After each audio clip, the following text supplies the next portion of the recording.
should we just reflect? Because Sir Lindsay Hoyle, he's actually issued not one, but two apologies. So one last night and then one again this afternoon. So let's just have a listen to what he had to say. This is his second apology, which took place today.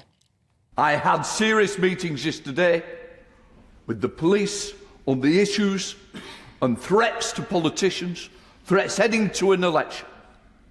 And I do not want anything to happen again. So yes, I will apologise. I always will when I make a mistake. I did. I offer an SO24. That is within my gift and power.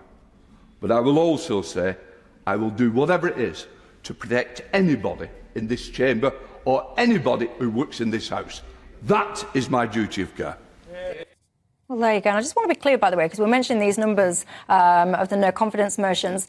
Sir Lindsay Hoyle is not duty bound. He doesn't have to resign once you get to a number of X. So, I mean, a lot of what will happen next will be interesting. But of course, this is all about showing him the strength of feeling from people right across the spectrum in that House of Commons. I mean, there's so much I want to unpick and unpack tonight with you two gents. I want to explore every aspect from whether or not we believe that his decision was really genuinely driven by threats or whether it was driven by political pressure from the Labour Party. I want to come on to those aspects in a second. But before I do that, just more broadly, what was your reflection on the absolute shambles in Westminster last night? It was a shambles, and I think people looking would be utterly, utterly aghast. It was also very sad because actually Lindsay Hoyle he's a good man. By all accounts, he's been an excellent speaker. Everybody, I think, sort of unanimously feels that. So, look, it's a real shame, but I think he's in real trouble. And I think that it's not about his apologies. It's about the politics of it between the various parties, which has all been going on. And I think the Tories are going to bring him down because if they wait until after the election, then essentially all of their leverage is gone. And if they bring him down, they might get a Tory speaker when all the polls are showing that Labour would form the next government. So I think we're now into completely different sort of game playing with the future of the speaker. And Aaron, right, so cast your mind back to last night. What was your reflections on all of that? Well, shambles is the right word. I don't think anybody watching last night's events would think this is a sensible way for our legislature to comport itself. And I have to say, my read on it is this was the Speaker of the House doing a favour for the Leader of the Opposition. And Sir Lindsay isn't just a former Labour MP, his father is a Labour Lord. And I don't think it's his job to assist any party leader in internal party management. This was a massive headache for Keir Starmer. He got a get-out-of-jail card, and I think that's why Sir Lindsay should resign. Just let's bring, to be fair to him then, let's listen to Sir Keir Starmer, because, of course, it won't surprise anyone to know that he categorically denies what Aaron's just said. He's saying, of course, that he didn't put pressure on. Let's listen to him as well. The real issue is to have that proper debate, and that didn't happen because the SNP walked off because all they were interested in doing was dividing the Labour Party, and once they saw they couldn't do that, they walked off.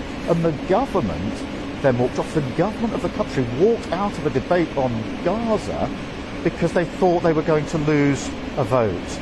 I think that we should have continued with that debate, had it at the right level, and for Parliament to be able to speak on one of the most important issues of the day. So you're saying that you think he essentially, Sir Lindsay Hoyle did a favour to Sir Keir Starmer. I thought it was quite interesting last night when all of this kind of stuff was unfolding and you could hear shouts of Sue Gray. Yes. So a lot of people were actually saying that she was the one that was pulling levers and all the rest of it. So today, fast forward to today, and actually he was suggesting this last night as well, but he's doubled down on it today. So Lindsay Hoyle, he is saying that he made his decision because of threats to the Labour Party. What I thought was interesting was that the BBC's Newsnight editor, Nick Watt, he yesterday actually said that senior Labour officials had said to him that actually what had really gone on within the Labour Party was that senior members of the Labour Party put pressure onto Sir Lindsay, basically saying, if you don't allow us this amendment, we probably won't back you when it comes to re-election. Right. So do you, because I can't help but think, what I think is that it was this political pressure, him trying to save his own job, and now this kind of convenient excuse has kind of emerged about threats, which I'm not denying, by the way. I don't think that's a lie or anything, but I don't think that was his primary reason. So let's just explore this politicking. Yeah. Because It's not on. It's really not on. And actually, it didn't become about Palestine last night. It came literally down to individuals politicking for their own futures. Well, quite right. I mean, Keir Starmer there said, let's have the debate. That's precisely what was stopped last night. You didn't want the debate because your party's divided on the SNP proposals, and therefore you did this politicking. And this isn't a conspiracy theory. We're not trying to attack Keir Starmer because we don't like him or disagree with him or don't like his position on Gaza. This was Labour sources briefing one of the most senior BBC political journalists. They have said it. It's like somebody robbing a bank saying, it was me. So it's embarrassing for Lindsay Hoyle. He probably wasn't expecting them to do that. They obviously, I do have to say, sure. Obviously they've Just denied sources. that. Yeah, they've denied that. They're saying that didn't happen. But actually, Nicholas Watt has doubled down on it this morning and reinforced that when I listened to him. And I think there's no doubt that actually it may not have been Keir Starmer, but someone put pressure to bear on the Speaker from the Labour Party, and the sort of rumours that he came out of a meeting room sort of looking puce white and shocked. So there was no question there was pressure brought to bear for a whole bunch of reasons. I think some is genuinely out of the security issues, which is horrific, but I'm afraid that's the consequence of what I believe is weak, gutless leader by the Prime Minister and the boss of the Met Police, Sir Mark Rowley. They should have banned these horrific, hateful, anti-Semitic marches when I called for it, which was the very first week after October 7th. We wouldn't have any of this nonsense now if they'd shown that leadership. But if you have a vacuum of leadership, then evil will prevail, and that's what's happening. So, Aaron, you've just said that you think Sir Lindsay should resign, he should be gone. Yeah. You don't think that, do you, if I'm right in understanding your position? I'm actually, unusually, I'm on the edge. I think he probably will go. But do you think he should? I think it's a real shame, but ultimately he's bent to the pressure and he's supposed not to. And it's a really fine call, but I think he will. Do you? And I know you think that he should, but do you think he will? In all likelihood, probably yes, because the Tories still have this large majority. We have got 650 parliamentarians. This is meant to be the person with the most integrity, the most honesty, the most impartial, the most objective. And I think with Lindsay Hoyle and John Bercow, my goodness, I think we have to have a conversation in this country, and I don't think this is a left-right issue, actually, about how the professions are giving up on professionalism. Yeah. Civil service, media. I saw Justin Welby wouldn't speak to a religious figure from Bethlehem because he shared a platform with Jeremy Corbyn. Well, this is just be professional. Do your job. Put your feelings to one side. And I feel like with Bercow, with Lindsay Hoyle, we're seeing a snapshot of that a little bit. But Bercow was naked bias. Lindsay Hoyle, it was sort of behind the scenes, but he was warned, Lindsay Hoyle, by his own clerks in writing. The letter was then published. And the professionalism that you refer to is he deliberately chose to overrule that. And that was a serious misjudgment for which he's apologised. But ultimately, confidence in him across many of the parties in the Commons is now semi-shattered. And I think so I think he's... So what will happen next then? Because you just said Starmer then, he's going on about, we need to have these votes and all the rest of it. But to your point, the reason that you didn't have the votes is one of you removed your amendments, the other set of you walked off like babies. So that's why it was a choice not to have those votes. So what happens next then? Will they recast all these, do you think?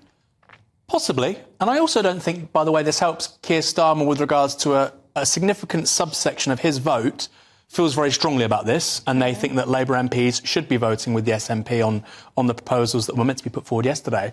I don't think he's managed this in terms of his parliamentary party and the optics for the media, but if anything, this is actually going to make activists, people that, when Labour canvassers knock on people's doors, they're getting doors slammed in their face over this issue. That's going to get worse, I think, as a result of yesterday's events. This is going to lead to the next topic on the show in terms of where this all goes. But I think that, Starmer is in real trouble on this. But look, the truth is, all of this different wording, all semantics, it's all virtue signalling. Make not a blind bit of difference. And that is a key point. That's the key point. Make not a blind bit of difference to Hamas, not a blind bit of difference to Netanyahu or the Israeli Defence Force. They look at all these things and say, what are you lot playing at? We've got our own agendas and we're going to push on. Many people have been critical of the Labour position because what they're also, like Stephen Flynn, for example, he's saying, why did you take our opposition day to call for a ceasefire? You've had loads of opportunities to call for a ceasefire. You've never called for that ceasefire ever on your own watch. So why are you doing it on us? This whole flip-flopping of the Labour position, David Lammy, it seems to me anyway that what's happened with Labour is they've now followed what they'll say is the Five Eyes position. So because, I don't know, you've had like your New Zealand or whoever, because they've come out and been a bit stronger with language on ceasefire, therefore Labour have followed. But is that really what we should be doing with our foreign policy, just following other people? No, I've always said I think it's pretty obvious that Britain doesn't determine its own foreign policy. London doesn't, really determine where we get involved, where, why. That's broadly speaking down to the White House and the Oval Office. I think there's something deeply wrong with that. It's because we're collegiate with like-minded allies and we're part of a team. That's Are we part of a team, though? Look, so here's the thing. US foreign policy means invading Iraq, invading Afghanistan, Russia right now. What that means for Europe is refugees... Hang on, we're not invading Russia. Hold on, let me finish. No, the ongoing... affairs with regards to Russia. What that means for Europe is millions of refugees coming here. They're not going to the United States. And high energy prices. The United States, of course, is a net energy exporter. So the US can have foreign policy objectives. It's allowed to have those. Good for it. It's looking out for its own national interest. But sometimes those national interests don't align with ours because we get the downside. We get the millions of refugees. We get the high energy costs. The US doesn't. So sometimes I think our politicians, they need to learn to say no.